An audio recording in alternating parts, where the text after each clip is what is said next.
Cek, cek. Masuk.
Halo, halo, halo.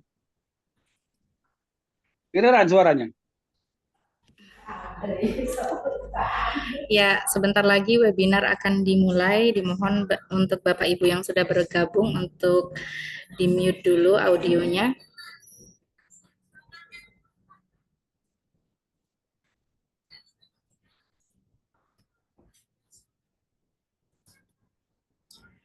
Baik, Assalamualaikum warahmatullahi wabarakatuh.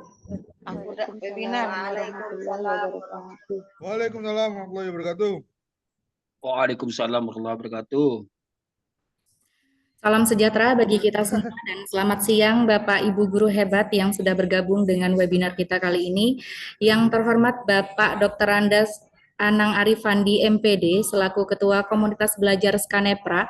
Yang saya hormati Bapak Ibu guru hebat yang telah bergabung dengan webinar kita kali ini di seluruh penjuru Indonesia dan dari semua jenjang baik SD, SMP, SMA, dan SMK.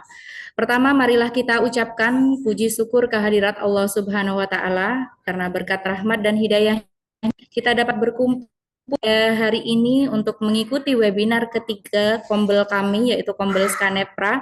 Terima kasih Bapak Ibu atas partisipasinya yang telah bergabung dengan kami di webinar yang berjudul Berbagi Praktik Baik, Aksi Nyata Budaya Positif di Sekolah, yang akan disampaikan oleh narasumber luar biasa kita, Ibu Suranti Ningsih SPI. Sedikit mengenai Ibu Suranti Ningsih SPI yang biasa dipanggil Ibu Ranti, merupakan salah satu guru di SMK Negeri 1 Prajikan, salah satu SMK negeri yang ada di Kabupaten Bondowoso, Provinsi Jawa Timur.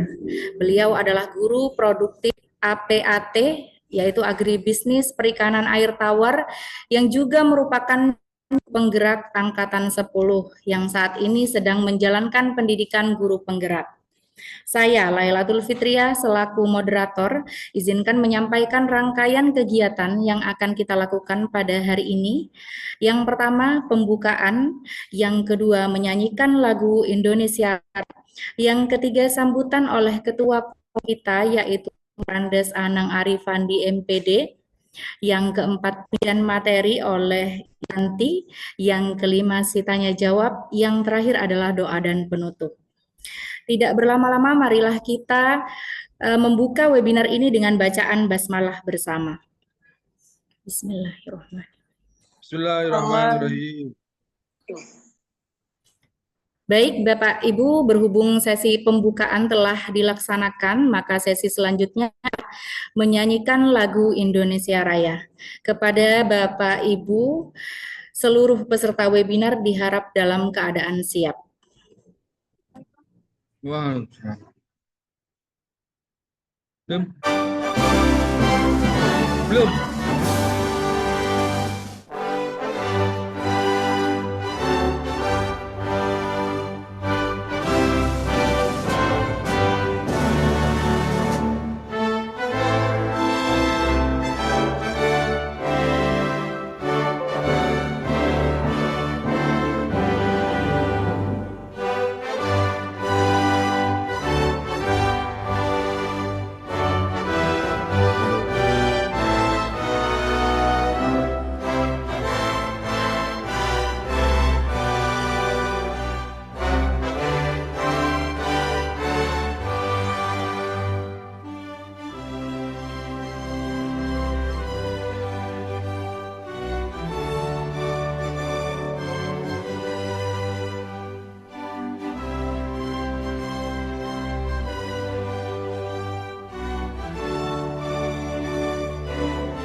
Baik, acara selanjutnya sambutan oleh Ketua Kombel Skanepra kepada Bapak Dr. Andes Anang Arifandi MPD, kami persilahkan. Baik, terima kasih Ibu Lailatul Fitria dan Ibu Suranti selaku narasumber. Assalamualaikum warahmatullahi wabarakatuh.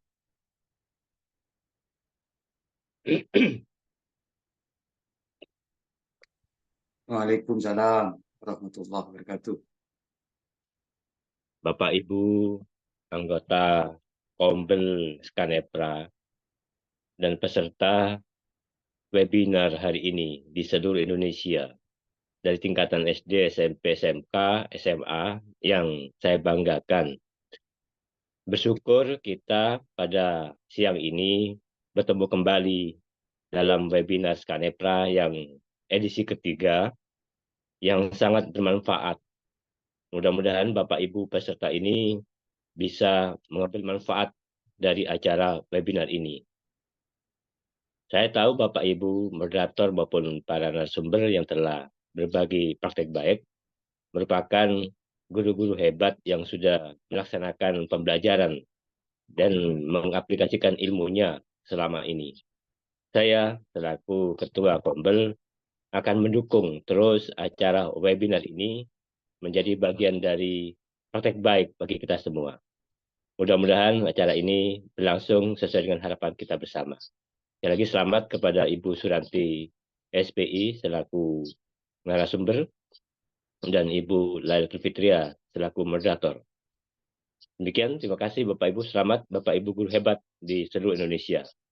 Saya nyatakan dibuka dan dimulai. Assalamualaikum warahmatullahi wabarakatuh. Waalaikumsalam warahmatullahi wabarakatuh. Terima kasih kepada Bapak Anang Arifandi MPD telah memberikan sambutan yang luar biasa dan terima kasih sudah memberikan kami wadah untuk saling berbagi praktik baik di Kombel Skanepra. Acara selanjutnya kita masuk kepada inti webinar ini yaitu pemaparan materi oleh narasumber kita yaitu Ibu Suranti Ningsih SPI. Kepada Ibu Ranti kami persilahkan.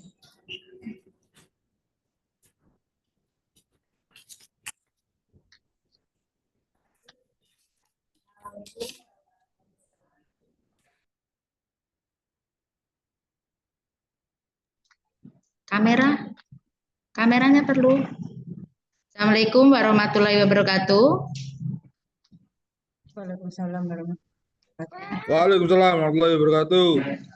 Kameranya nyala Bu Ranti. Ya, oke.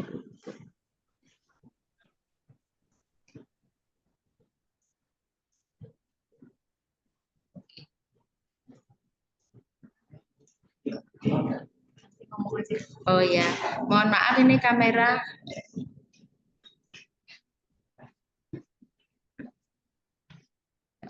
Iya baik, Ibu Ranti masih dalam kendala. Dimohon menunggu sebentar ya Bapak Ibu.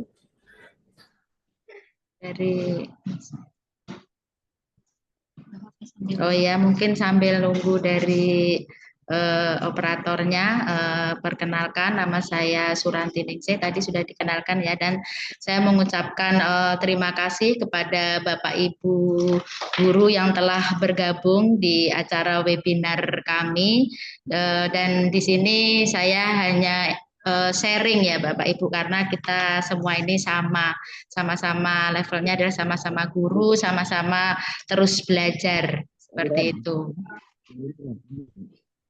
Nah, ini saya ada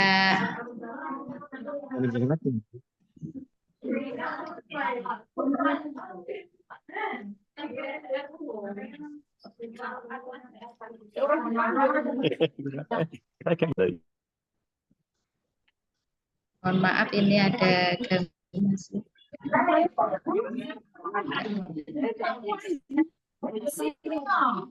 tadi ketutup.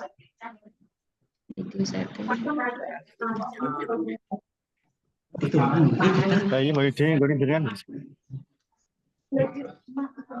iki yang boleh iki yang gede goreng sumbu iki yo. hilang nih suara. Untuk berbicara.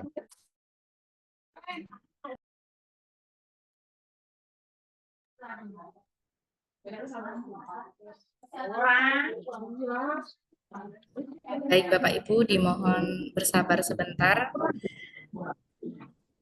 Narasumber kita sedang ada trouble sedikit.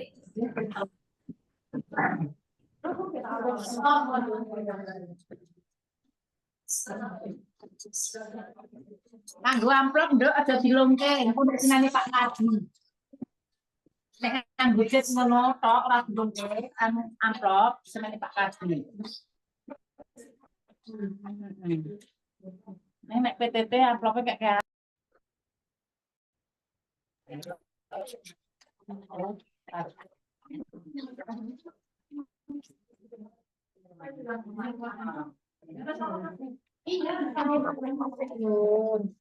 Hilang ya? Kuwi guru pedat-pedat anu lho, Pak. Iki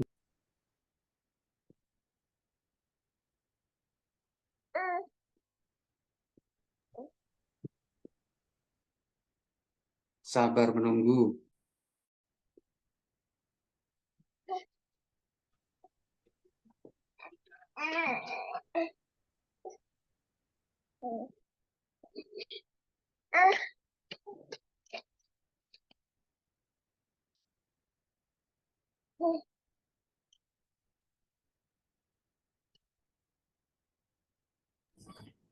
Ya, mohon maaf tadi ada kendala teknis ya.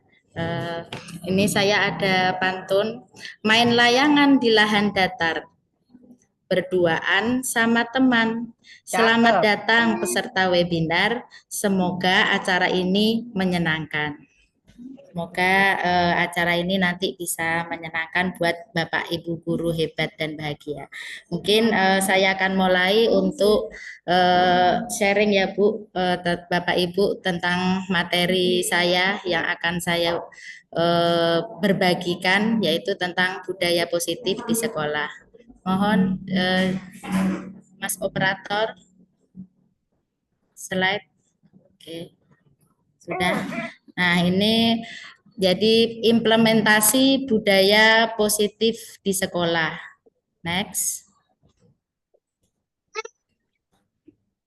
Nah, apa itu budaya positif? Di sini adalah budaya positif itu kita menciptakan lingkungan yang mendukung, mendorong, dan mempromosikan nilai-nilai positif yang dapat membawa banyak manfaat bagi individu dan masyarakat secara keseluruhan.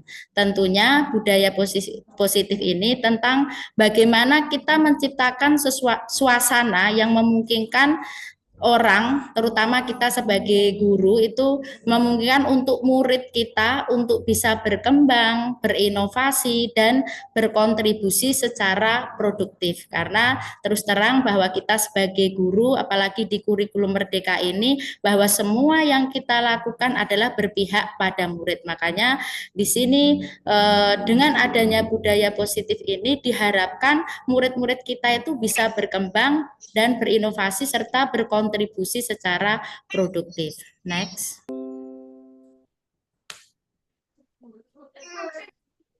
Nah, jadi untuk kurikulum Merdeka sekarang bahwa guru yang berpihak pada murid, tentunya bagaimana guru itu bisa membuat sekarang ya menyenangkan murid-murid. Jadi kita harus menekankan pada dalam diri kita sendiri dulu sebagai guru, ya, bahwa saya harus menjadi guru yang mampu menerapkan nilai dan peran guru penggerak serta mampu menanamkan budaya positif di sekolah untuk mempermudah mewujudkan visi sekolah serta sesuai pemikiran dari Ki Hajar Dewantara, yaitu menuntun anak menuju bahagia dan berpihak pada murid.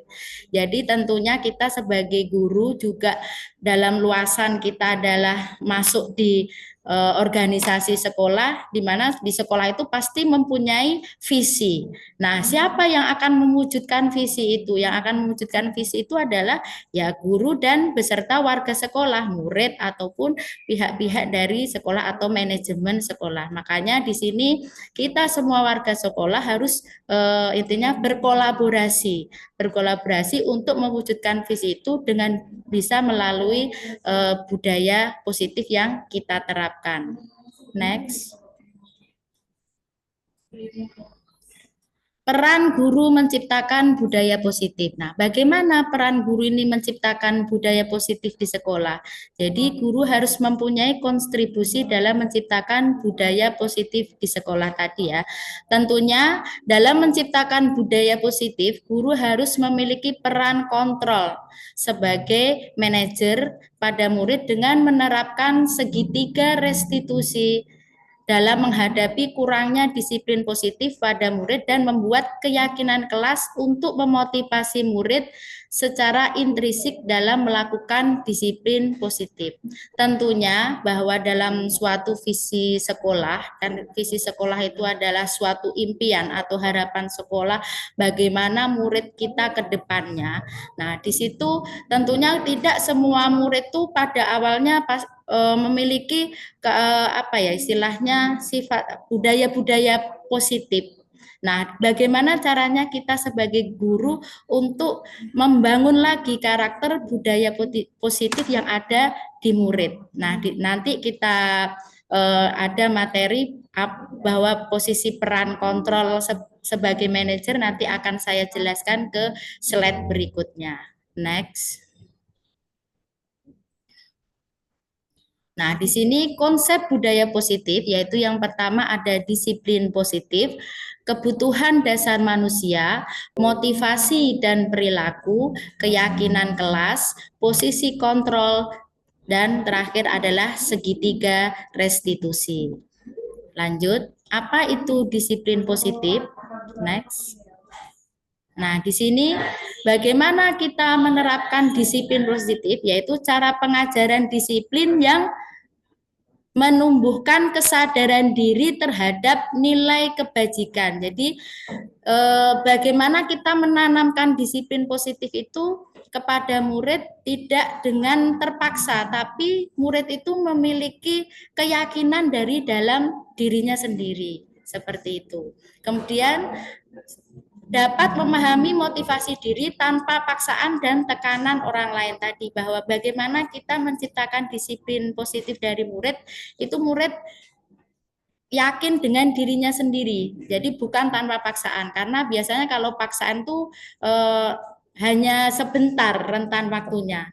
Sedangkan kalau dari dirinya sendiri dia meyakini bahwa apa yang dilakukan itu adalah memberi manfaat bagi dirinya dan orang lain, pasti ini akan menjadikan karakter bagi murid itu sendiri, sehingga dapat melakukan kontrol diri, pembentukan kepercayaan diri. Next.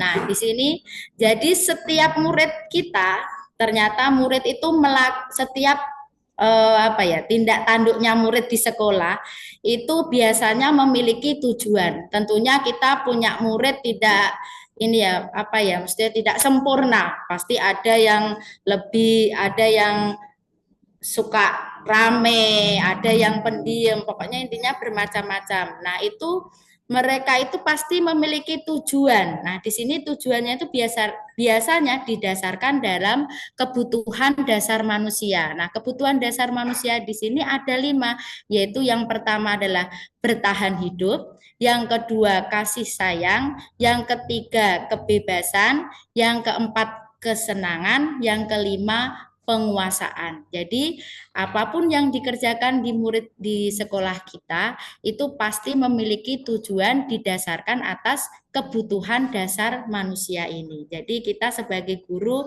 mungkin tidak boleh mengejas anak, mungkin anak itu kok rame, kenapa? Pasti ada tujuannya, seperti itu. Next.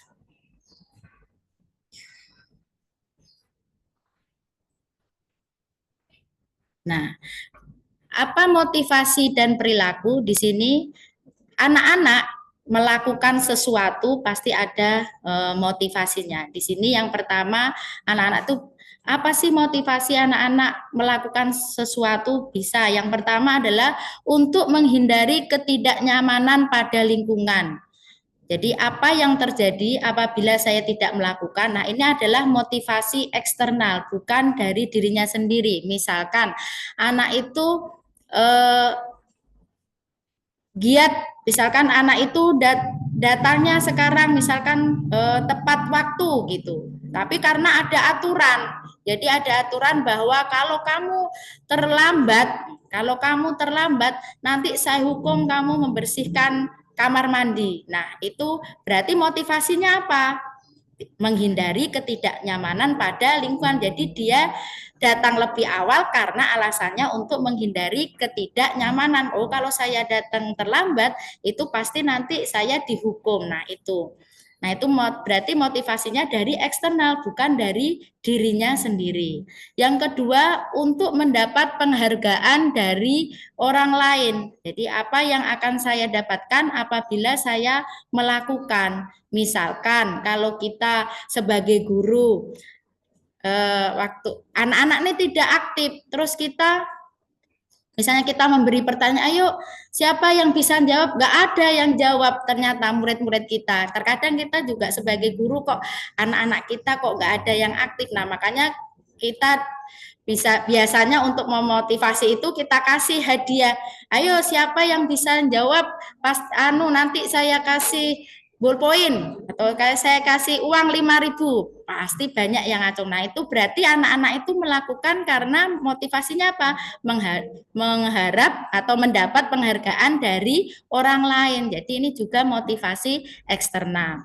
Yang ketiga yaitu untuk menghargai nilai sendiri dari yang mereka dapatkan. Jadi saya akan menjadi orang seperti apa apabila saya melakukan Nah, inilah yang harus kita bentuk kepada murid-murid kita, Bapak Ibu peserta ya. Jadi bagaimana kita membentuk karakter anak-anak ini bisa menghargai nilai dirinya sendiri. Jadi misalkan dia itu, saya harus berani bertanya, karena saya kalau bertanya nanti saya sudah tahu, maksudnya saya bisa lebih paham lagi tentang pelajaran ini. Jadi itu adalah motivasi dari dalam diri sendiri. Jadi di sini adalah motivasi internal. Nah, itulah yang harus kita bangun Bapak Ibu pada murid kita. Jadi supaya kalau murid kita itu sudah terjun ke masyarakat, dia memiliki keberanian untuk mengungkapkan pendapatnya seperti itu. Jadi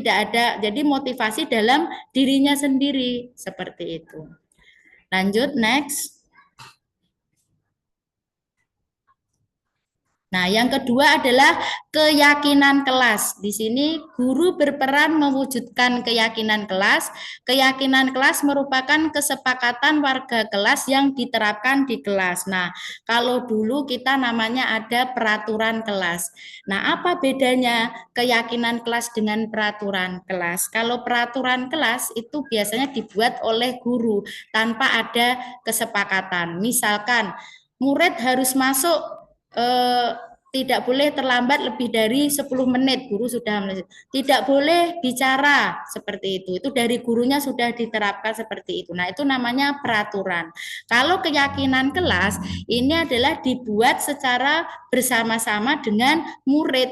Karena apa? Di sini keyakinan kelas di sini ini adalah aspirasi dari murid yang nantinya dilaksanakan oleh murid untuk kenyamanan di kelas. Jadi ini akan memunculkan tadi Bapak Ibu, yaitu sifat motivasi dalam dirinya sendiri, bahwa apa yang dia lakukan itu akan bermanfaat bagi dirinya sendiri dan orang lain, seperti itu. Itu bedanya keyakinan kelas dengan peraturan kelas. Nah, mungkin untuk kedepannya kita dalam membuat istilahnya kelas itu nyaman, kita perlu membuat keyakinan kelas dengan murid, yaitu kesepakatan antara siswa dan guru untuk membuat kelas kita saat pembelajaran itu lebih nyaman. Nah, ini mungkin ada contoh dari video yang sudah saya lakukan, bagaimana kita menyusun keyakinan kelas dengan murid-murid kita. Silakan Mas videonya.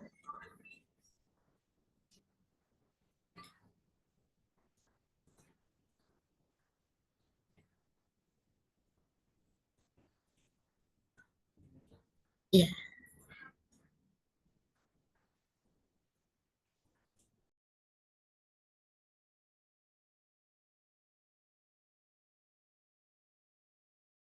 Berbuat ini karena untuk kepentingan dirimu sendiri dan orang ya. Kira-kira kamu tuh di kelas apa yang sering kamu hadapi masalahnya? Misalkan bullying dari teman atau misalkan feedbacknya.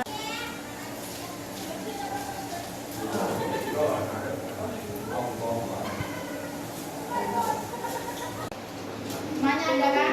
Baik. Alhamdulillah. Kalau sudah menempelkan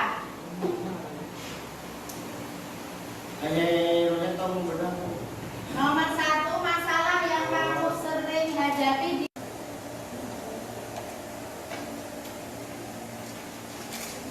intinya unek-unek kamu lah. Murid-murid setuju semua, terus apa pembelajaran ini semua ya. Misalkan sering kehilangan pulpen ya, kehilangan pulpen dan pulpen tadi disatukan ya. Jadi yang sama tolong nanti disatukan. Mulai dari Olivia dulu. Yuk dibaca. Hilang, kelas kotor, tipek dan ballpoint hilang. Terus tidur diganggu, alat tulis hilang. Berarti disatukan langsung gini Mbak. Ini alat tulis kan, satukan sini. Ini apa? Alat tulis. Ini juga alat tulis, satukan tulis. Pisah dulu di sini. Jadi dipisah di. Oh iya ini. Terus. Ada wifi, Nah, ada tempat tidur, ada AC tenang. tidak tahu. Jadi kamu jangan berpikir kamu itu yang paling.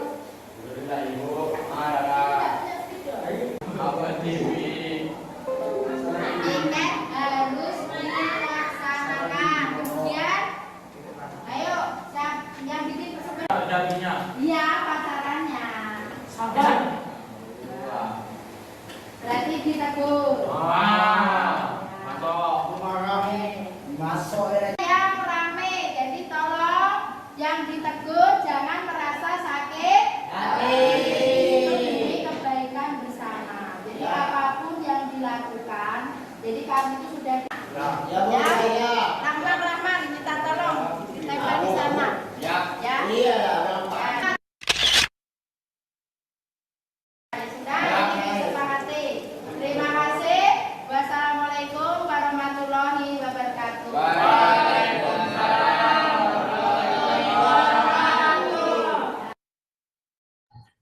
Nah, itu tadi Bapak Ibu guru hebat, contoh dari bagaimana kita menerapkan keyakinan kelas. Jadi kita harus melibatkan murid-murid kita sendiri untuk membuat keyakinan kelas agar mereka nantinya akan meyakini bahwa keyakinan itu dibuat untuk kenyamanan bagi mereka sendiri dalam kelasnya, seperti itu.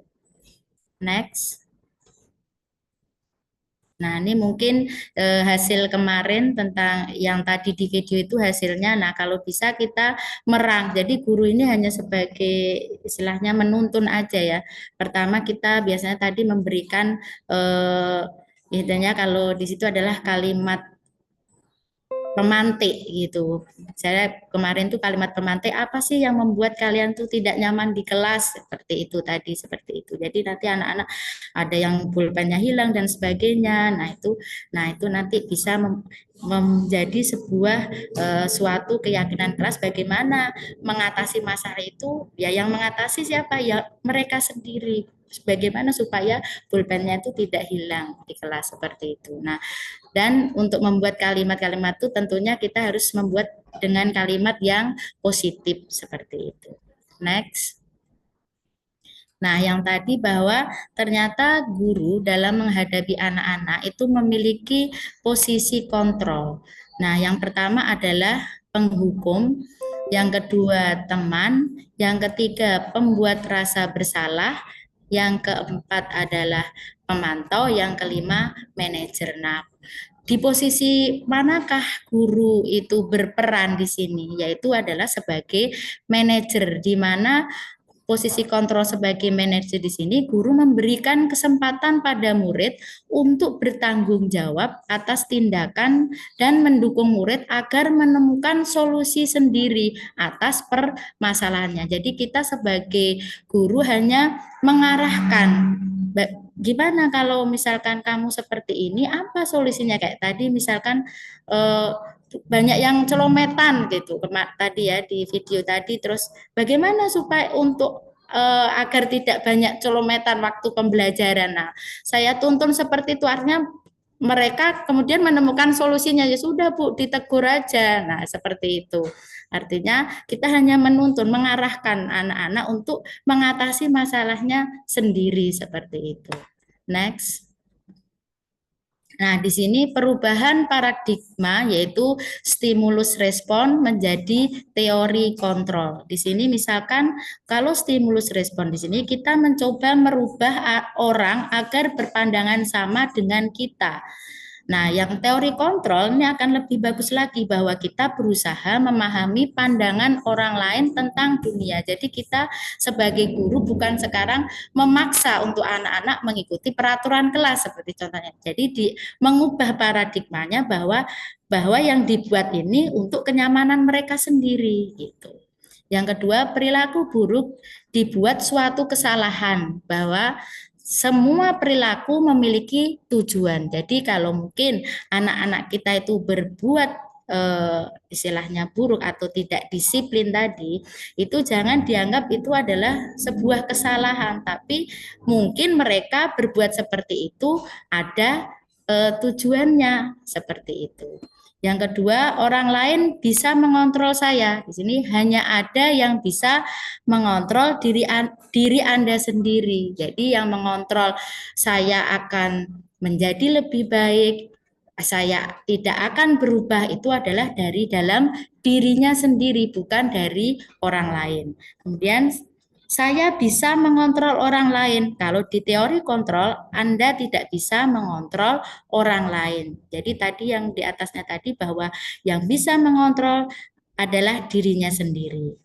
Kemudian pemaksaan ada saat rujukan gagal. Kalau teori kontrol, kolaborasi dan konsensus menciptakan pilihan baru. Jadi di sini jangan dipaksakan, itu nanti akan menjadi suatu kegagalan yang lebih baik lagi. Kita harus berkolaborasi untuk menciptakan sesuatu. Kemudian model berpikir menang atau kalah. Nah, di sini kalau kita sama murid jangan berpikir menang atau kalah, tapi di sini adalah berpikir semua adalah menang-menang, atau kita cari biasanya win-win solusi seperti itu. Next. Nah, berikutnya adalah restitusi. Apa itu restitusi? Yaitu proses kolaboratif yang mengajarkan murid untuk mencari solusi untuk masalah mereka dan membantu murid berpikir tentang orang seperti apa yang mereka inginkan dan bagaimana mereka harus memperlakukan orang lain. Ini dari Gosen 2004. Jadi apa itu restitusi tadi ya? Jadi kita sebagai guru hanya menuntun murid bagaimana berpikir, bagaimana cara mencari solusi yang masalah yang mereka hadapi. Kemudian dan mereka itu ingin menjadi apa? Nah, kita tuntun seperti itu. Next. Nah, di sini restitusi ini biasanya diaplikasikan ketika kita menghadapi mungkin anak-anak yang perilakunya masih belum mengaplikasikan disiplin positif. Bagaimana kita menerapkan ini? Yaitu dengan segitiga restitusi. Jadi misalkan anak-anak tadi ya datang terlambat gitu.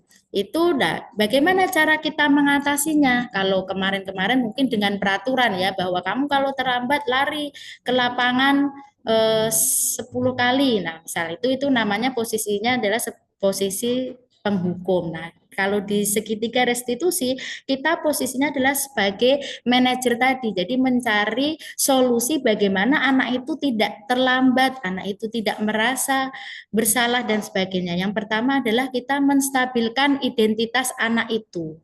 Jadi anak itu jangan mungkin langsung dimarahin, tapi kita gali dulu, mengapa dia itu terlambat? Apa alasannya kamu terlambat?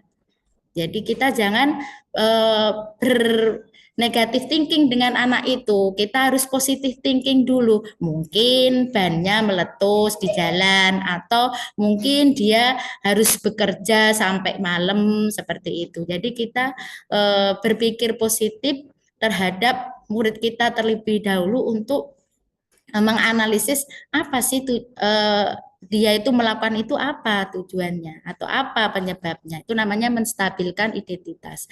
Yang berikutnya yaitu kita memvalidasi tindakan yang salah. Di sini kita membimbing anak lagi.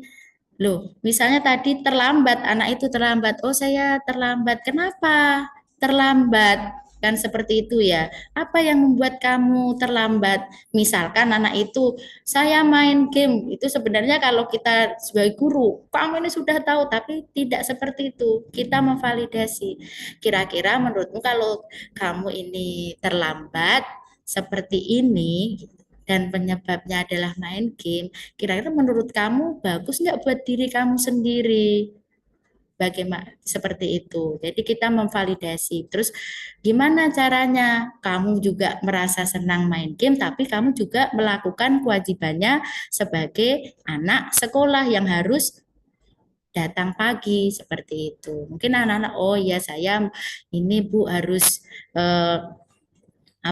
main gamenya harus dibatasi, tidak boleh berlarut-larut. Jadi kita juga tidak bisa langsung mengekat anak itu tidak boleh pegang HP, tidak bisa untuk anak-anak sekarang. Ya kita perbolehkan tapi harus ada batasannya. Kemudian menanyakan keyakinan bahwa misalkan keyakinan apa yang kamu yakini yang terbaik buat kamu, untuk sekolah kamu, juga untuk kebebasan kamu, seperti itu. Nah, itu adalah segitiga restitusi. Next. Nah, di sini ciri-ciri restitusi yaitu bukan untuk menebus kesalahan, tapi belajar dari kesalahan. Jadi, anak-anak ini kalau berbuat kesalahan, jangan langsung dia dihukum, tapi bagaimana belajar dari kesalahannya tadi untuk mencari solusi tadi. Kemudian untuk memperbaiki hubungan, tawaran bukan paksaan. Jadi tadi kita memberikan arahan atau solusi ini menawarkan saja. Jadi bukan paksaan dari kamu harus bangun ini, bukan, tapi kita memberikan tawaran. Gimana kalau kamu main gamenya agak dikurangin, dibatasin seperti itu. Kemudian restitusi menuntun untuk melihat ke dalam diri. Yang kelima, restitusi mencari kebutuhan dasar yang mendasari tindakan. Tadi ya Bu, ada Bapak Ibu ada tadi ada 5 kebutuhan dasar. Kemudian restitusi fokus pada karakter, bukan tindakan. Jadi di sini kalau kita menggunakan segitiga restitusi, itu kita membentuk karakter anak itu, bukan tindakan. Misalkan tindakannya tidak langsung berangkat tepat waktu, tapi kita membentuk karakter anak itu lebih menjadi disiplin. Kemudian restitusi itu fokus pada solusi. Yang terakhir, restitusi mengembalikan murid yang berbuat salah pada kelompoknya dengan karakter positif. Mungkin ini ada video tentang bagaimana penerapan segitiga restitusi. Silakan.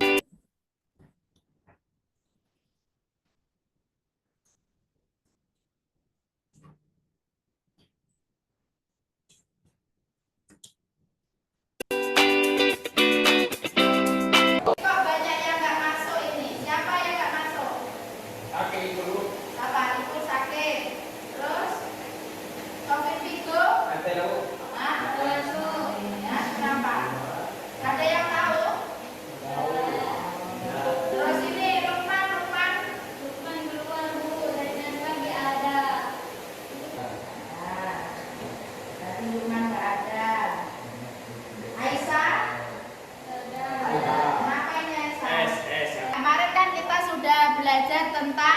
biomasa. Coba apa rumusnya biomasa?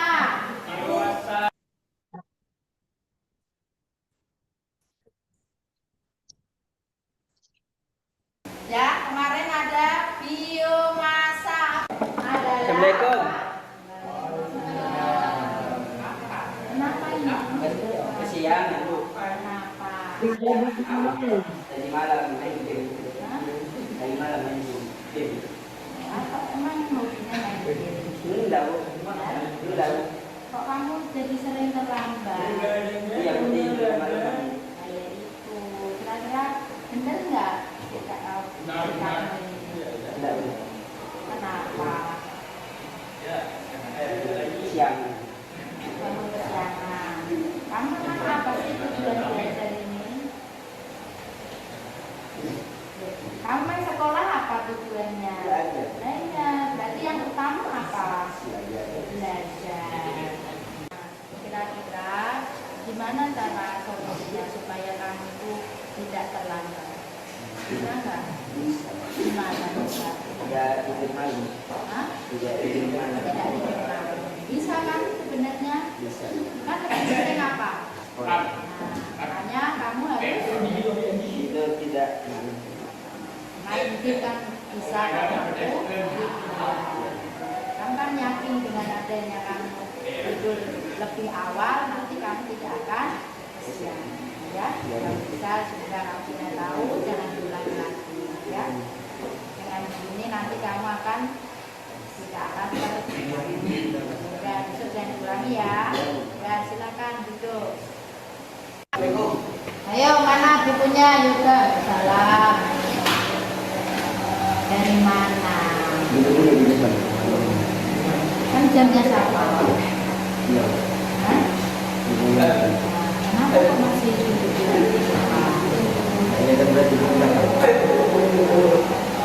harusnya gimana kalau kamu siswa? Ya sudah tunggu di. Kenapa harus duduk? Kira-kira menurutmu benar nggak? Makanya jangan duduk ya sudah tunggu sampai ya dulu jangan buat apa? Kamu coba apa? Positifnya kalau kamu jangan sering katanya kamu kata temanmu kamu sering keluar kelas saat pembelajaran. Emang kurang menyenangkan atau bagaimana? Bosan di kelas. Gimana supaya tidak bosan? Sering di luar, tapi belajarnya sering di luar. Biasanya kan guru praktik juga kamu keluar. Ya. Jadi kalau memang ada pergantian jam, jangan sering keluar. Ya. Kan kamu harus apa itu? Disiplin kan, harus disiplin waktu. Masa kamu ini sudah berapa? Ya. Ya, saya tahu kamu punya alasan tadi karena bosan. Tapi bagaimana caranya kamu harus siap sebelum gurunya datang. Nah, kamu kalau kayak gitu, kamu jadi gimana? Pelajarannya di mana? Tertinggal kan? Kira-kira solusinya gimana? Supaya menghilangkan bosan kamu siap untuk pembelajaran.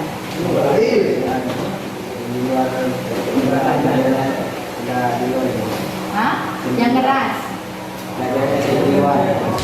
Berarti praktek gitu. Dan kamu sendiri gimana? Ya udah kalau misalnya ini supaya menghilangkan bosan ya kamu bisa bicara dengan temannya, itu solusinya. Kalau ada yang tadi nggak istilahnya kamu nggak paham, ya kamu bisa kan memperbaiki diri. Sudah, silakan duduk.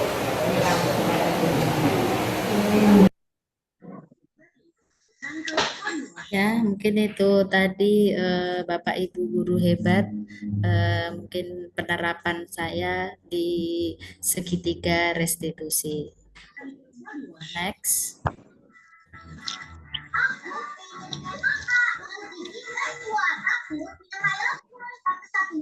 Nah, di sini terakhir bahwa ternyata di sini motivasi identitas gagal, kontrol dari luar, identitas berhasil, kontrol dari luar, dan identitas berhasil, kontrol dari dalam diri. Nah, kita sebagai guru yang berpihak pada murid tentunya bagaimana membentuk karakter murid itu menjadi identitas berhasil, kontrol dalam diri, yaitu bagaimana guru.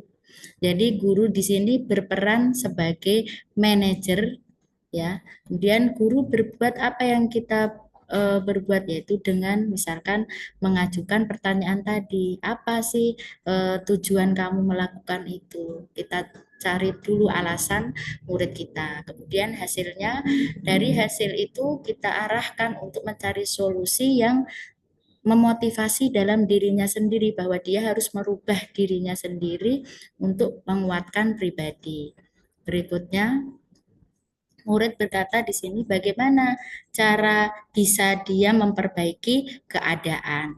Jadi dengan dari dalam dirinya sendiri dia akan gimana sih cara saya memperbaiki yang saya hadapi ini, seperti itu. Kemudian dampak pada murid itu bisa mengevaluasi diri bagaimana cara memperbaiki diri. Nah, mungkin itu saja materi yang bisa saya sharing dan saya sampaikan. Mungkin nanti ada pertanyaan saya serahkan ke Ibu Fitri sebagai moderator. Jadi di sini kita sharing ya Bapak Ibu guru, karena memang murid itu banyak karakter-karakternya dan permasalahannya. Tapi itu jangan menjadikan kita berpikir bahwa tidak ada solusinya. Kita sebagai guru harus terus tetap optimis bahwa anak-anak didik kita akan menjadi orang yang berhasil di masyarakat. Silakan Ibu moderator. Baik, terima kasih Bu Ranti, luar biasa sekali pemaparannya. Sebelum masuk ke sesi tanya jawab, izinkan saya menyampaikan beberapa informasi berkenaan dengan sertifikat. Tadi ada yang bertanya, untuk sertifikat kita tidak berbayar ya Bapak Ibu, syaratnya hanya nanti mengisi link presensi saja seperti itu, lalu menunggu sampai webinar selesai.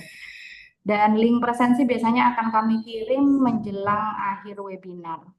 Dan juga sertifikat biasanya dikirim 3-4 hari setelah webinar berlangsung melalui grup Telegram Kombel Skanepra. Jadi di akun Bapak Ibu sekalian melalui PMM bisa langsung join di akun Telegram kita yaitu Kombel Skanepra. Nanti sertifikat dalam bentuk Google Drive di situ akan dikirim linknya melalui Telegram tersebut, atau nanti kita bisa kirim ke email Bapak Ibu masing-masing. Jadi diharapkan Bapak Ibu sekalian bisa mengisi dengan benar alamat emailnya agar tidak salah nanti kita mengirim seperti itu. Nah, topik kali ini luar biasa ya Ibu Ranti, bagus sekali Bapak Ibu, dan pasti sudah dirasakan oleh semua Bapak Ibu guru di seluruh penjuru Indonesia, dan juga video yang ditampilkan oleh Ibu Ranti sangat menarik menurut saya dan menginspirasi serta memberikan gambaran bagi kita semua para pendidik untuk melakukan membuat keyakinan kelas dengan melibatkan siswa kita, dan juga bagaimana caranya melaksanakan apa itu segitiga restitusi. Saya sudah tidak sabar untuk mendengarkan diskusi yang luar biasa tentang topik kita kali ini Bu Ranti. Baiklah kalau begitu, selanjutnya kita akan memasuki sesi tanya jawab, namun sebelum memulai sesi tanya jawab, saya akan membacakan beberapa ketentuan yang harus Bapak Ibu perhatikan. Jadi antara lain yang pertama, kami memberikan kesempatan kepada Bapak Ibu guru mengajukan 3 pertanyaan terlebih dahulu. Jadi kalau masih ada waktu, mungkin kita akan buka sesi tanya jawab berikutnya seperti itu. Sebelum mengajukan pertanyaan, dimohon untuk memperkenalkan diri sendiri terlebih dahulu ya Bapak Ibu. Lalu juga yang kedua, Bapak Ibu tidak hanya diperkenalkan untuk bertanya, namun juga bisa berbagi pengalaman mengenai penerapan disiplin positif yang mungkin sudah dilakukan di kelas dan instansi masing-masing. Baik, yang ketiga, Baik, yang ketiga, pada sesi tanya jawab sedang berlangsung, diharapkan para peserta diskusi untuk selalu tertib dan tenang. Nah, baiklah kita buka diskusi kita kali ini dengan penanya pertama.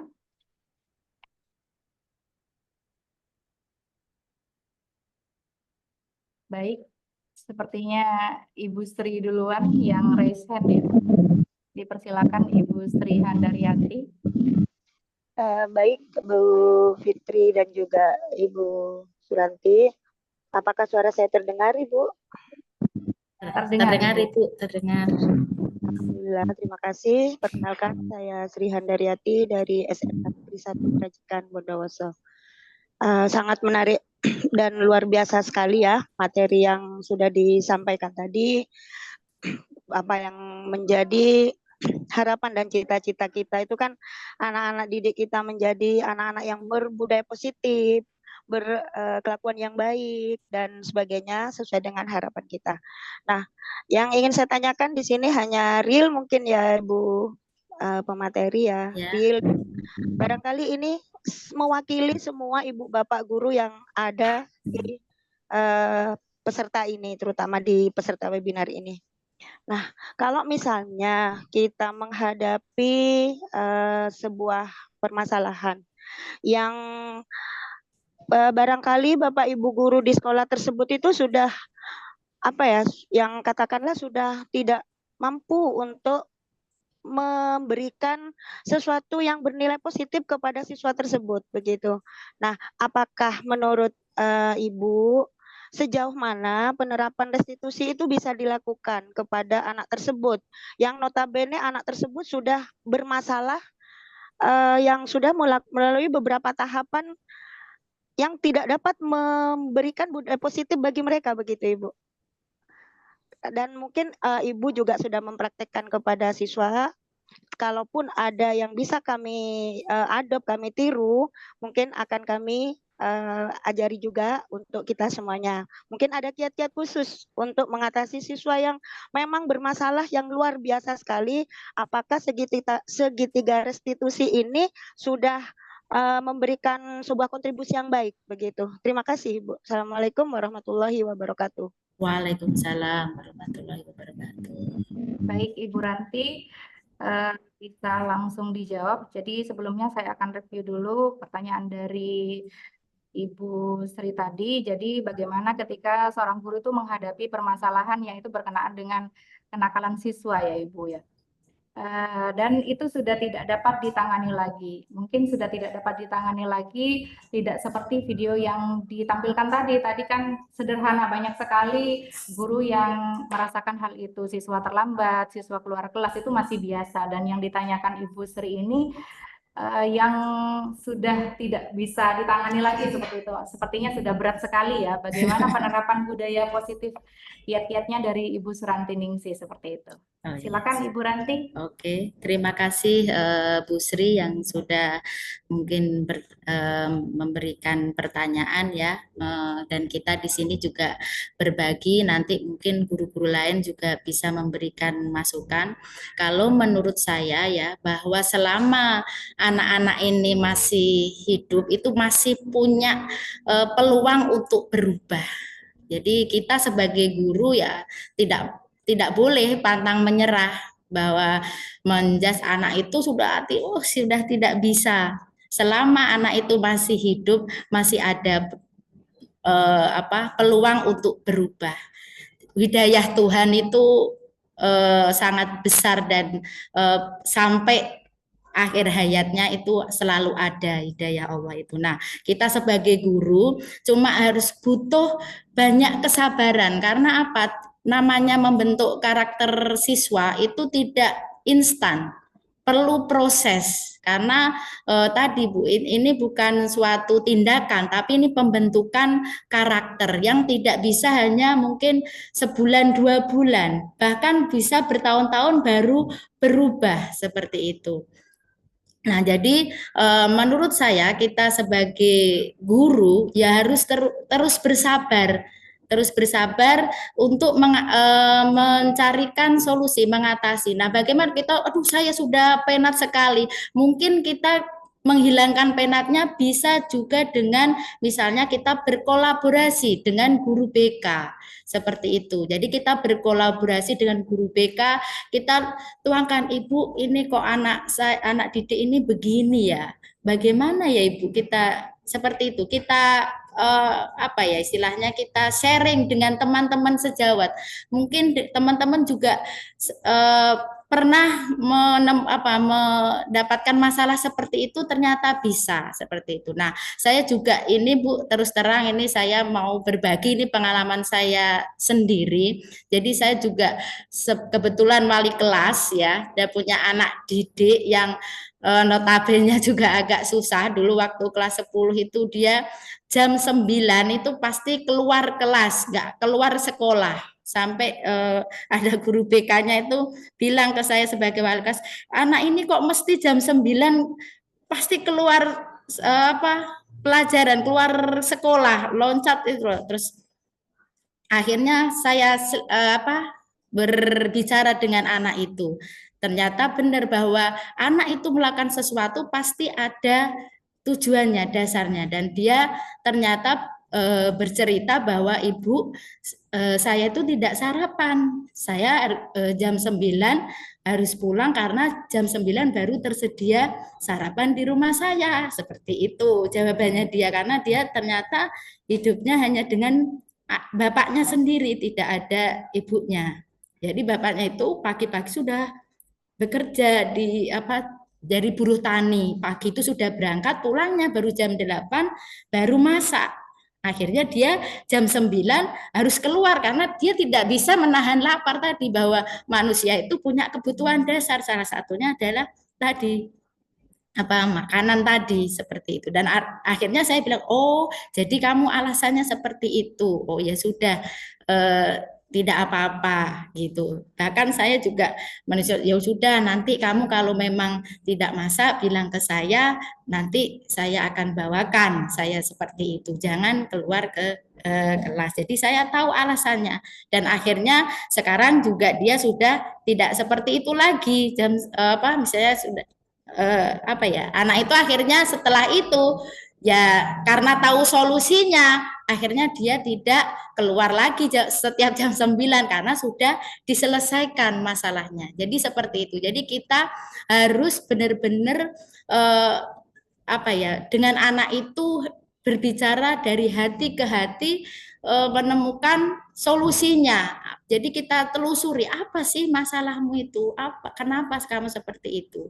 Nah, akhirnya kalau sudah cari solusi, pasti anak itu akan, kalau sudah terpenuhi kebutuhannya, dia tidak akan melakukan itu lagi, seperti itu. Mungkin itu dari saya, Bu Sri.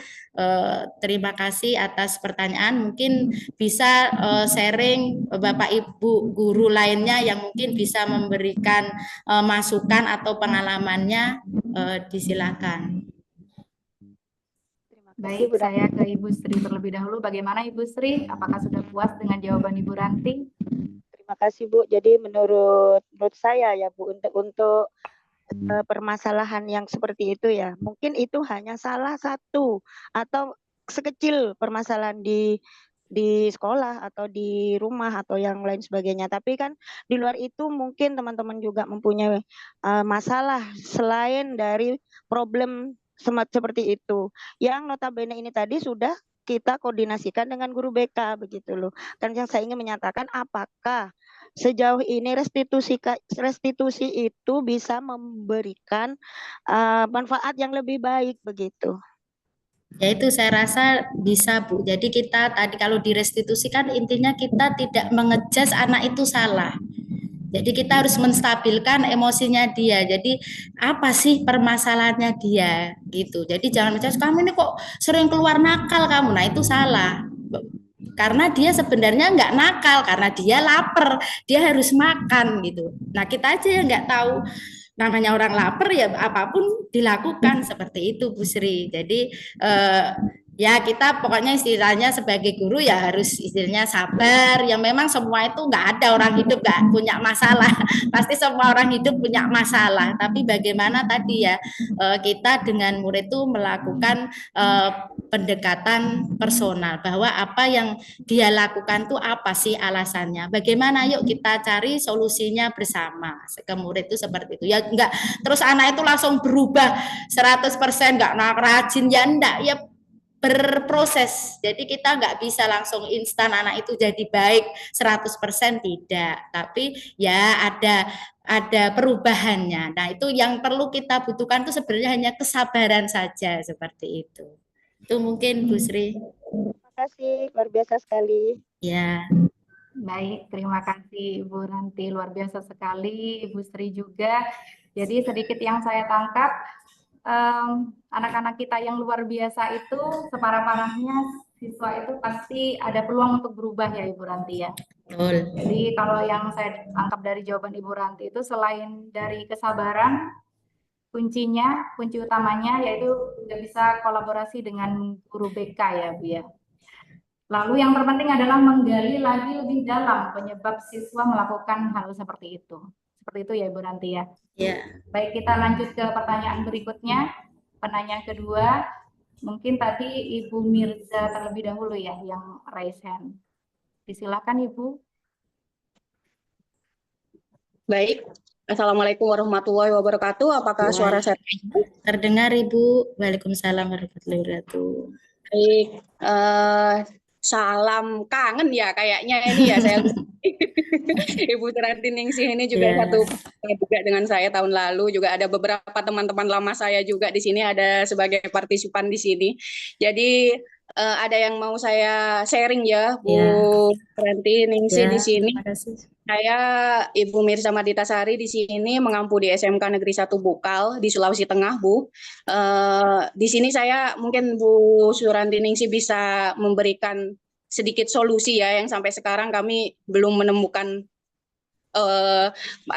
bagaimana cara memecahkannya ya. Jadi di sekolah saya ini kasusnya berat Bu. Jadi hampir setiap tahun, setiap satu semester itu selalu ada kehilangan sarana dan prasarana sekolah Bu. Jadi ada kita punya mesin misalnya begitu ya, yang diambil itu alatnya ya, yang ada alatnya ya, yang diambil itu mesinnya seperti itu. Dan ada juga yang diambil alatnya entah beberapa atau ini, dan selalu itu tertangkap CCTV Bu. Jadi tertangkap CCTV dan memang tadi sudah dijelaskan ya, ada hukuman ya. Memang kalau kami selama ini memberikan ini ke hukuman ke anak-anak yang sudah berbuat seperti ini, siswa yang seperti ini. Nah, kalau menurut Ibu Suranti Ningsih, dengan kasus berat seperti ini, apakah bisa segitiga restitusi ini bisa memberikan solusi terhadap kasus-kasus yang saya hadapi di sekolah saya, di daerah saya seperti ini? Itu saja Bu, menurut saya Bu. Oh ya. Terima kasih, sangat bagus sekali ya Bu Risa.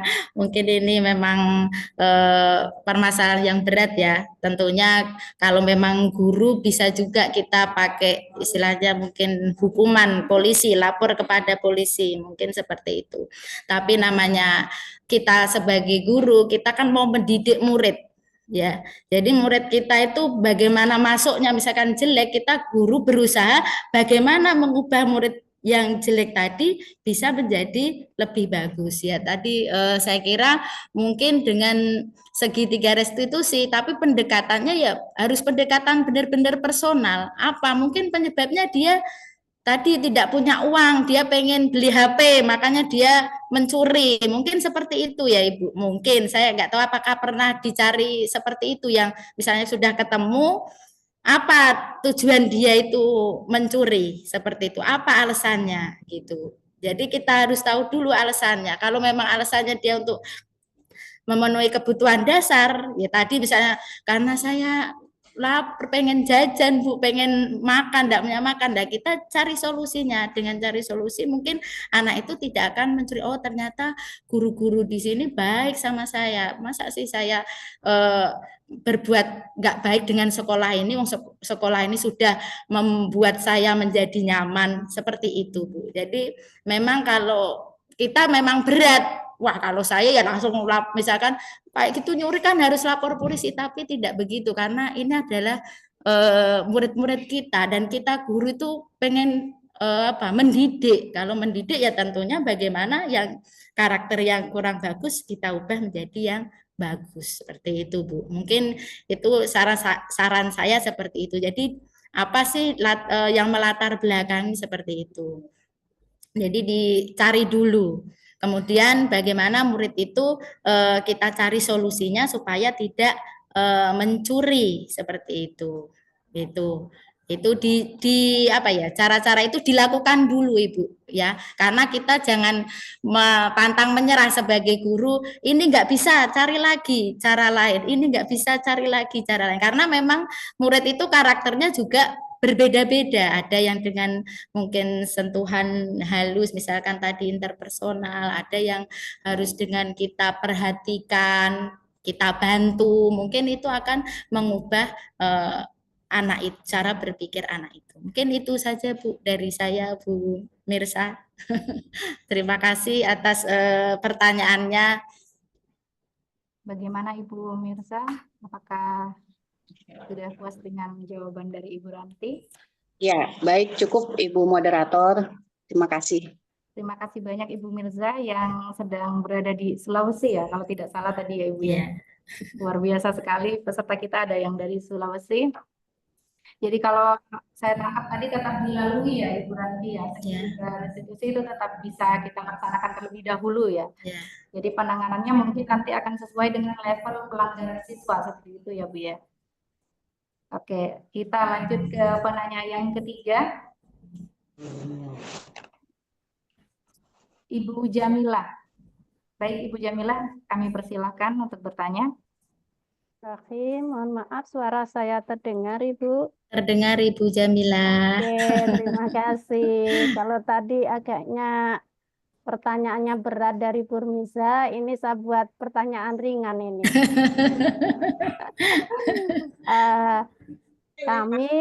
Saya sebagai guru sempat diskusi dengan anak-anak ya terkait dengan kesepakatan yang dibentuk dan dibarengi dengan konsekuensi. Karena anak-anak itu, Bu, kalau nggak ada konsekuensi itu teman-teman suka ngelanggar, nggak ada apa-apanya, seperti itu. Sehingga misalnya kesepakatan yang diinginkan oleh anak-anak itu masuk tepat waktu gitu. Nah, di situ harus ada konsekuensi, Bu. Jadi anak-anak yang terlambat itu kita minta untuk ngaji dulu dalam beberapa surat, biasanya sih 3 surat pendek. Apakah kesepakatan tersebut itu masuk dalam suatu keyakinan kelas atau bagaimana Ibu? Karena kan ada beberapa itu keyakinan kelas tuh kata-katanya nggak boleh panjang, kata-katanya harus positif dan lain sebagainya. Seperti itu Ibu. Terima kasih. Terima kasih Bu Jamilah, pertanyaannya sangat bagus ya. Saya rasa itu sudah menjadi keyakinan kelas karena keyakinan siswa artinya adalah bahwa itu sudah disepakati secara bersama. Artinya kalau disepakati berarti semuanya ikhlas akan menjalankan. Dan misalnya mungkin ada kejanggalan kan tidak boleh memberikan konsekuensi, tapi itu konsekuensinya juga adalah konsekuensi yang memang bermanfaat bagi anak itu gitu. Dengan mengaji, kecuali kalau konsekuensinya adalah lari di lapangan, nah itu kurang cocok Bu. Tapi kalau konsekuensinya itu adalah misalkan tadi ya membaca ayat-ayat misalnya surat-surat pendek, itu juga berarti sudah istilahnya menerapkan juga, itu termasuk budaya positif gitu. Konsekuensinya itu adalah budaya positif. Jadi saya rasa juga sudah termasuk itu adalah keyakinan kelas karena disepakati secara bersama dan diterima secara bersama seperti itu. Karena terkadang juga kita pun murid itu kan naik turun ya Bu. ininya itu apa ya? Maksudnya itu kedisiplinan kita itu kan naik turun. Terkadang males, kadang rajin. Nah, mungkin dengan adanya itu konsekuensi yang sifatnya itu membangun, itu ya akan mengingatkan kembali. Oh iya, saya harus ini apa? Harus mengikuti kesepakatan ini karena ini untuk kebaikan. Mungkin itu saja Bu Jamilah dari saya.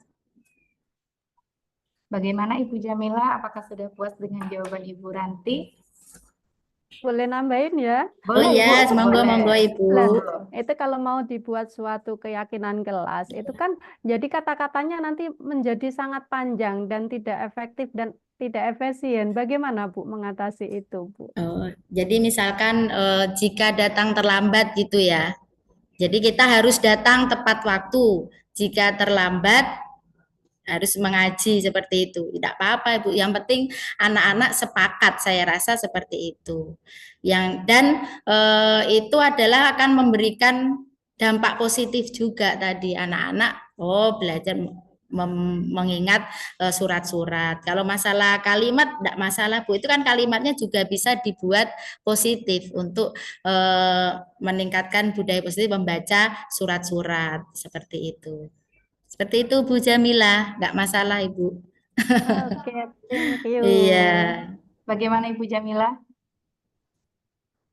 Ya Ibu, terima kasih Ibu, sampun. Baik, terima kasih Ibu. Luar biasa sekali ya Ibu. Jadi kalau yang saya tangkap tetap ada punishment-nya ya Bu ya. Dengan istilah Ibu Jamila tadi adalah konsekuensi. Jadi bukan hukuman, namun konsekuensinya yang positif ya Ibu ya, tidak melibatkan hukuman fisik seperti Ya, itu. dan yang pasti itu bermanfaat. Maksud Ya, saya yang konsekuensinya bermanfaat. itu bermanfaat itu. Berarti kan yang positif ya Ibu ya. Iya, betul. Dan itu bisa disertakan dalam keyakinan kelas atau mungkin juga bisa tidak ya Ibu ya. Seperti itu. Terima kasih. Apakah ada pertanyaan lain? Pak Rudalis. Oh, Pak Rudalis ya. Monggo Pak Rudalis. Ya baik, terima kasih. Assalamualaikum warahmatullahi wabarakatuh. Waalaikumsalam. Saya ingin merangkum apa yang telah disampaikan oleh Bu Sri, Bu Mirza, dan Bu Jamila. Jadinya sebenarnya segitiga restitusi ini memang dibangun untuk membangun karakter. Jadinya untuk membangun karakter itu memang bukan sebuah pekerjaan yang mudah. Jadinya butuh waktu yang sangat lama. Bahkan di negara-negara maju ya, misalnya di Jepang gitu ya, itu sudah semenjak masih usia dini, ada waktu usia PAUD ya. Pada Indonesia itu PAUD. Jadinya sebelum mereka mempelajari calistung, mereka sudah mempelajari tentang adab ya, tentang adab ataupun tentang nilai-nilai karakter yang baik. Nah, sehingga karakter-karakter yang baik itulah yang kemudian menjadi dasar bagi mereka untuk belajar ya, untuk belajar. Baik, kemudian karena yang kita hadapi saat ini sesuai dengan tahapan yang sedang atau fase yang kita hadapi, yaitu kalau di SMA, SMK itu fase F, atau di SMP E gitu ya. Kemudian kalau di SD itu ABC kayak gitu ya. Ini disesuaikan dengan fase-fase tertentu, fase-fase mereka seperti itu. Jadinya untuk segitiga institusi. Lalu kemudian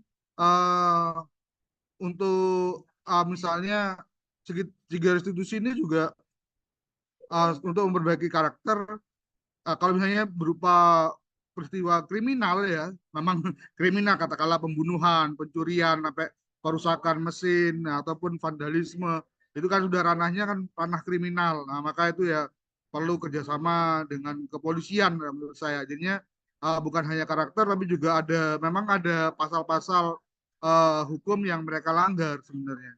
Ya tidak mungkin lah kalau misalnya ada murid kita misalnya kena narkoba, terus kita segitiga institusi saja tanpa memberikan hukuman, atau dia merusak fasilitas sekolah, misalnya mesin bubut, kemudian mesinnya diambil, lalu kemudian seharusnya itu kan sudah ranah kriminal, ya harusnya ya ada hukum yang harus ditegakkan.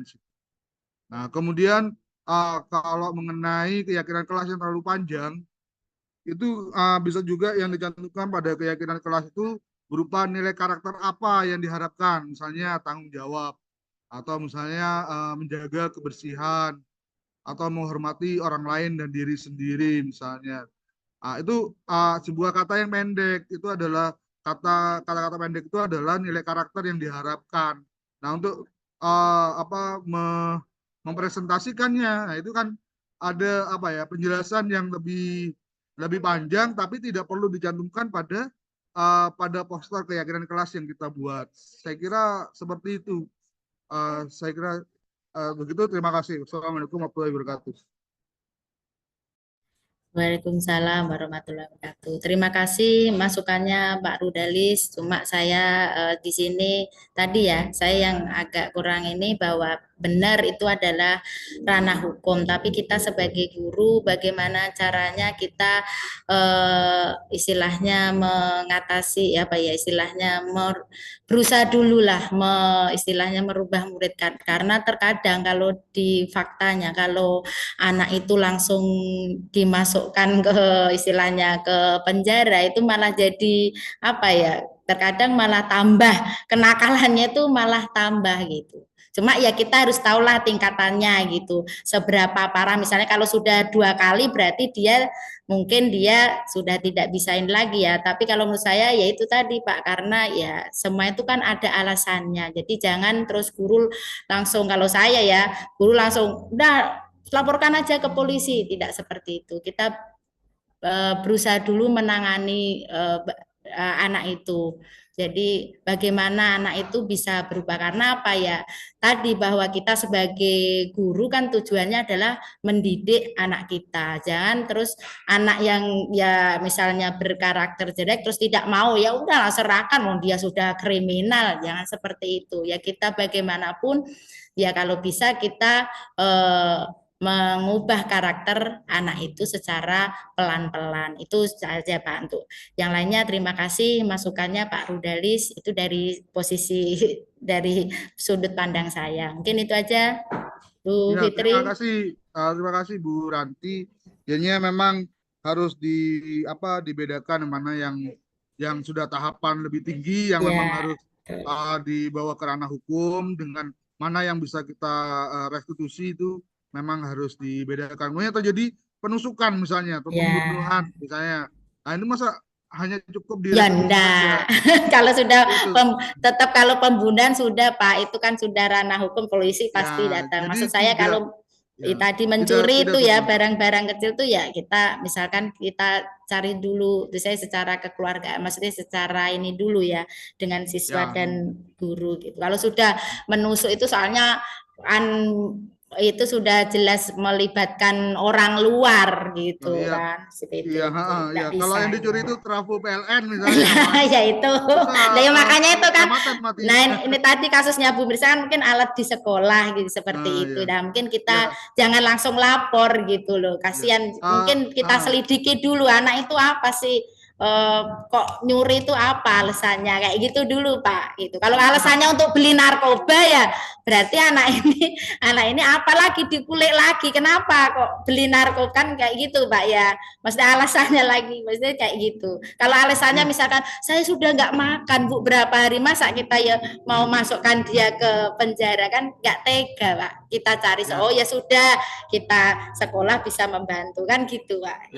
Ya baik, terima kasih Bu. Satu pertanyaan Bu Ranti, untuk segitiga restitusi itu sebaiknya kita lakukan secara privat berdua dengan anak tersebut, atau boleh kita lakukan di depan kelas Ibu?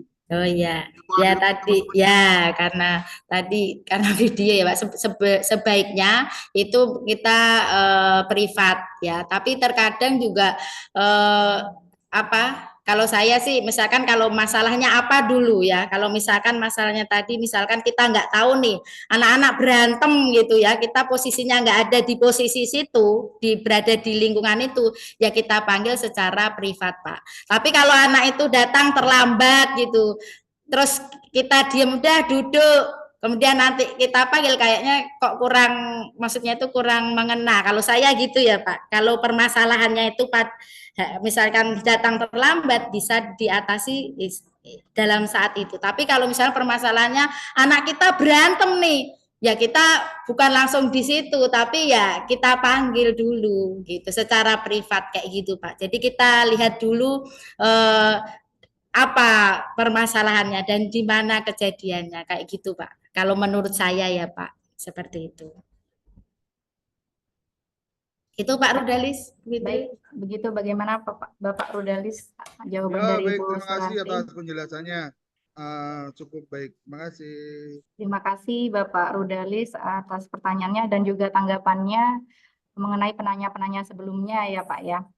Kalau saya tangkap berarti segitiga restitusi ini bisa dilakukan langsung di hadapan siswa lain dan juga privat ya Bu ya, tergantung permasalahan apa yang dilakukan. Namun alangkah baiknya tadi kalau saya tangkap lebih baik privat seperti itu ya Bu ya.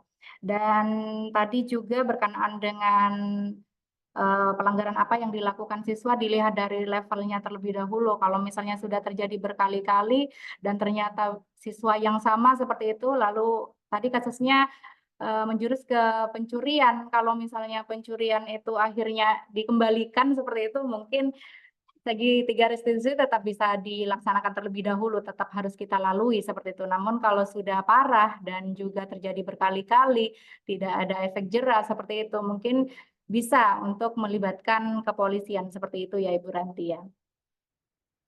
Terima kasih. Sudah cukup ya Bapak Ibu, saya kira waktunya sudah habis untuk pertanyaan dan juga masukan seperti itu. Jadi demikianlah penyajian materi oleh Ibu Suranti Ningsih dan juga sesi tanya jawab yang telah kita lakukan bersama, sungguh luar biasa diskusi kita kali ini. Jadi sebelum kami tutup Bapak Ibu, kita ambil dokumentasi terlebih dahulu. Untuk peserta webinar boleh menghidupkan kamera sebentar untuk dokumentasi.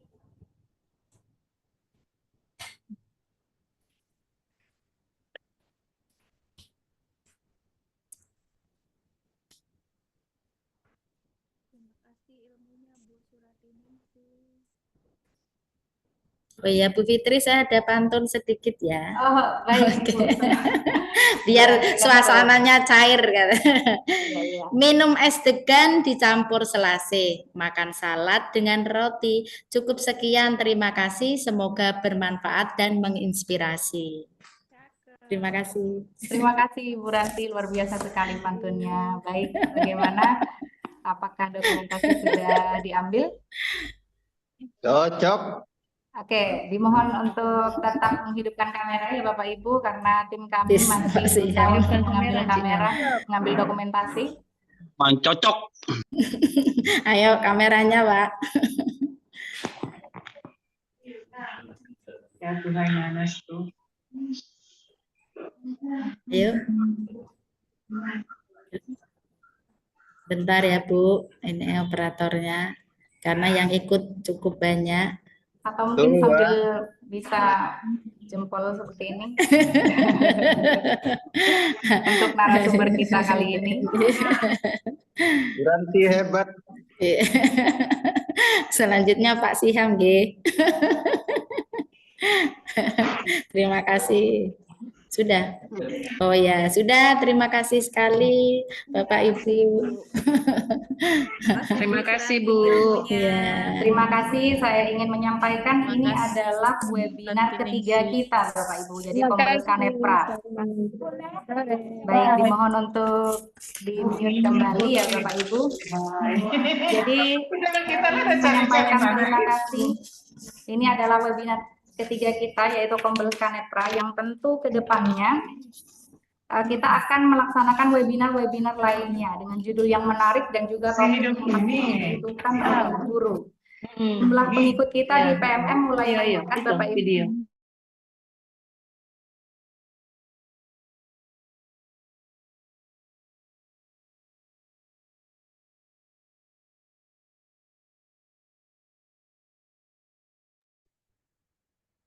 Oke, baik Bapak Ibu. Ini adalah webinar kita yang ketiga Dan kita pasti akan melaksanakan webinar-webinar lain ke depannya tentunya. Jadi bagi Bapak Ibu yang belum mengikuti kombel kami di PMM, silakan diikuti terlebih dahulu agar tidak ketinggalan notifikasi pengadaan webinar-webinar lainnya. Seperti itu Bapak Ibu. Kami juga tentunya akan memberikan sertifikat bagi peserta yang mengisi link presensi, dan sertifikat tersebut bernilai 4 poin untuk memenuhi RHK di pengelolaan kinerja PMM. Seperti kita ketahui, minimal total poin untuk guru adalah 32 ya Bapak Ibu. Jadi jika Bapak Ibu guru mengikuti webinar sebanyak 8 kali dalam satu semester, maka Bapak Ibu sudah mencapai syarat total minimum ya Bapak Ibu ya. Di PMM kami juga menyertakan grup komunikasi yaitu grup Telegram. Monggo Bapak Ibu bisa join lewat akun PMM masing-masing agar mudah dalam mendapatkan informasi baik berkenaan dengan pengadaan webinar dan juga keluarnya sertifikat. Nah, izinkan saya juga menyimpulkan berkenaan dengan topik kita kali ini. Jadi guru itu diibaratkan sebagai seorang petani yang memiliki peranan penting untuk menjadikan tanamannya tumbuh subur. Guru akan memastikan bahwa tanah tempat tumbuhnya tanaman adalah tanah yang cocok untuk ditanami.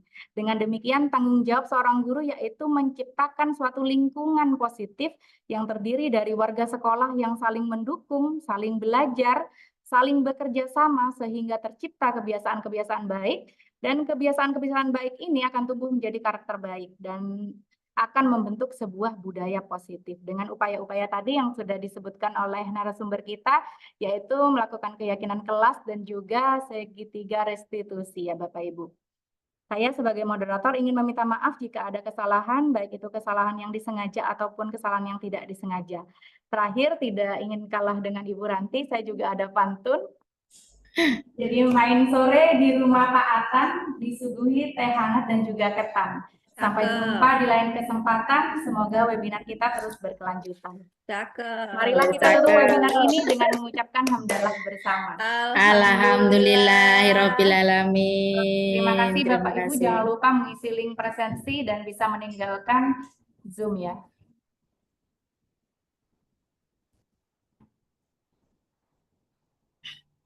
Terima kasih semua pemateri, Terima kasih Bu Ranti sebagai moderator, narasumber dan kita. semua rekan-rekan semua. Terima kasih Bapak Ibu. Mohon izin.